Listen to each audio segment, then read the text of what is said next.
नमस्कार. आज आपण सगळ्याच भाज्यांची चव वाढवणारी खलासणी किंवा धने पावडर कशी बनवायची हे पाहूया. तर सर्वात आधी मी एक पॅन गरम करायला ठेवलेला आहे आणि त्यामध्ये 1 टेबलस्पून इतकं तेल टाकलेलं आहे. आपल्याला फार तेल वापरायचं नाहीये. तेल तापलं की त्यामध्ये 1 चमचा लवंगा, 1 चमचा मिरी आणि 1 दालचिनीचा तुकडा टाकायचा. हे सगळे मसाले लगेचच फ्राय होतात. वेळ लागत नाही, लगेचच ते आपल्याला काढून घ्यायचं आहे. तेल तसंच ठेवायचे. लवंग, मिरी आणि दालचिनी तळल्यानंतर जे तेल राहिलेलं आहे त्याच तेलामध्ये आपल्याला 1 कप धने टाकायचे. धने कंटिन्युअसली हलवत भाजून घ्यायचे आहेत. खालून जळणार नाही याची काळजी घ्यायची.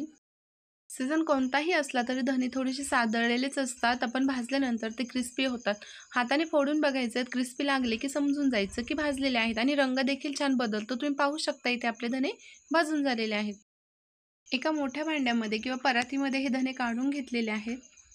आता ते थंड झाल्यानंतर मिक्सरला फिरवून घ्यायचे.